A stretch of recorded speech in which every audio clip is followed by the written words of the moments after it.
అధికార పార్టీ నాయకులు దిగజారుడు రాజకీయాలు మానుకోవాలని ఎస్సీ ఎస్టీలు అధికార పార్టీకి ఆయుధాలు ఎంత మాత్రం కాదని మాజీ ఏఎంసీ చైర్మన్ మన్నేటి వెంకటరెడ్డి మీద నమోదు చేసిన ఆల్ట్రాసిటీ కేసు తప్పుడు కేసు అని తెలుగుదేశం పార్టీ ఎస్సీ సెల్ నాయకులు నల్లిపోగు రాజా, మానవ హక్కుల పరిరక్షణ రాష్ట్ర నాయకులు సత్తెనపల్లి శ్రీరాములు అన్నారు.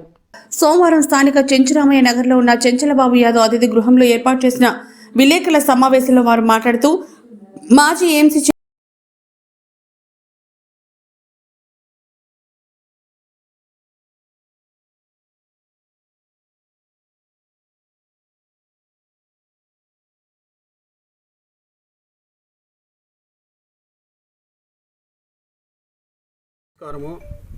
నా పేరు నల్లిపోగు రాజా, ఎస్ఎస్ఎల్ మండల కన్వీనరు ఉదయగిరి.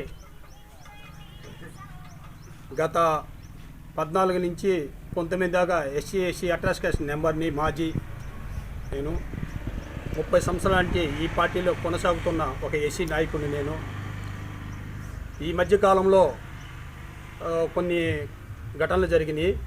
అది మేము ఇంటింటి ప్రసారం బొల్లేరు రామారావు గారు, మాజీ ఎమ్మెల్యే గారు, మేము నాయకులు ఇంటింటి ప్రసారంలో తిరుగుతూ శాంతినగర్ అనే ఏరియాకు పోతుంటే ఆడ గవర్నమెంట్ సిమెంటు మా ఇన్ఛార్జికి అగపడింది. ఇది ఏంటి అంటే గవర్నమెంట్ హౌసింగ్ బోర్డు సిమెంటు అని అక్కడ ఉండే మా నాయకులు మేము అందరం మా ఇన్ఛార్జికి చెప్పినాము. ఆ తర్వాత చూసి వీడియో వాళ్ళని పిలిపించి మా నాయకుడు మేము అందరము గవర్నమెంట్ సిమెంట్ ఇక్కడ ఉండడం ఏంది, హౌసింగ్ బోర్డు సిమెంటు అని విచారిస్తే ఇది వర్క్ ఇన్స్పెక్టరు ఇల్లు కడుతున్నారు, వర్క్ ఇన్స్పెక్టర్ చేసుకున్నానని కొంతమంది చెప్పారు. దాన్ని మేము ప్రెస్ మీటింగ్ పెట్టి మేము పసిపెట్టిన నాయకుడిగా మేము మా బాధ్యత అది ఖండియాల్సి ఉంది. దాన్ని విధిగా చేసి మేమేదో స్టేట్మెంట్ ఇచ్చినామనో లేకపోతే ఇంకోటి చేసినామని చెప్పి పగతో మమ్మల్ని, మా నాయకుడు వెంకరెడ్డిని, మమ్మల్ని అందరినీ అక్కడికి బస్టాండ్కి మీరు రాండి చూసుకుంటాను, విష్ణువర్ధన్ రెడ్డి వర్క్ ఇన్స్పెక్టరు, మీరు బస్టాండ్కి రండి చూసుకుంటాము, మీ ఎంతు చూస్తాను హర్షారెడ్డి గారు అన్నారు. మీ ఎంతు చూస్తా అన్నారు. సరేలేని మేము అప్పుడు సర్దుబాటు చేశాము ఆ సింహాల వీధిలో. ఆ తర్వాత అది 4 గంటలకి మేము మళ్ళా ప్రసారం చేసుకుంటున్నాము. బస్టాండ్లో ఏమో గల్బా జరిగినదని మాకు ఫోన్ వచ్చింది. ఫోన్ వచ్చినా ఎందుకు జరిగిందని మేము బస్టాండ్కి పోతే అక్కడ చిన్న గలాట జరిగినదని చెప్తున్నారు. పోలీసు వాళ్ళు అందరూ ఉన్నారు. ఆ రోజు వెంకరెడ్డికి గురైకి ఎలాంటి సంబంధం లేదు. ఆ ఓబుల్ రెడ్డికి, సీఎం ఓబుల్ రెడ్డికి, వెంకరెడ్డికి, గురైకి ఎలాంటి సంబంధం లేదు. ఇది వేరే రకంగా తీసుకొచ్చి వెంకరెడ్డి మీద ఎస్సీ అట్రాసిటీ కేసు పెట్టడం ఇది మేము తీవ్రంగా ఖండిస్తున్నాము. ఇది అన్యాయము. వెంకరెడ్డి అనే వ్యక్తి ఈ మండలంలో అన్నా క్యాంటీన్ నడుపుతూ ఎస్సీ రిజర్వేషన్లో కొండాపాల పంచాయతీలో ఒక సర్పంచ్గా వస్తే అతన్ని నిరుపేదైన ఎస్సీని ఒక సర్పంచ్గా గెలిపించి మంచి పరిపాలన ఇచ్చున్న వెంకరెడ్డిని ఎస్సీకి ఒక గురవైకి పాత పగలు ఉన్నాయని ఈ ఎలిస కుమార్ గారు మొన్న ప్రెస్ మీటింగ్లో 30వ తారీఖు పెట్టారు. మీరు ఎలిస కుమార్ గారు పెద్దలు, మీరంటే మాకు చాలా గౌరవము.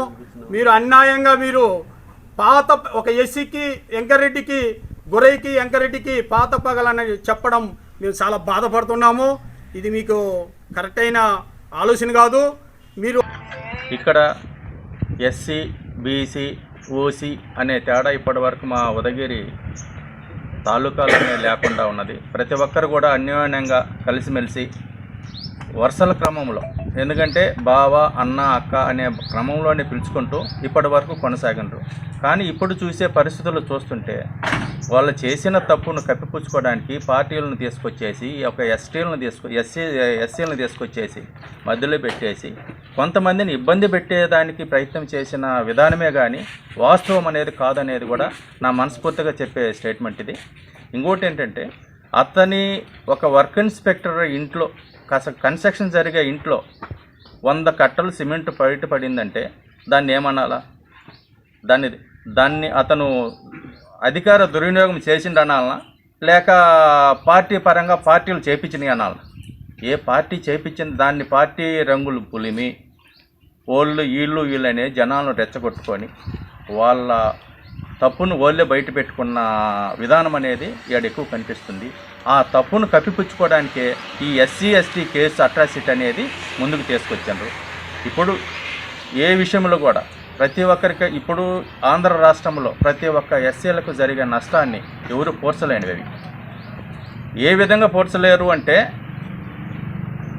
సప్లాన్ నిధులు కానీ ఇంకా 27 స్కీములు కానీ ఇంకా ఒక ఎస్సీ ఎస్టీ సప్లాన్ నిధులు మొత్తం ప్రతి ఒక్కరికి అన్ని పప్పుల బల్లాలుగా పంచుతూ ఒక ఎస్సీ సామాజిక వర్గానికి అన్యాయం చేస్తున్నది ఈ వైఎస్ఆర్ కాంగ్రెస్ గవర్నమెంట్.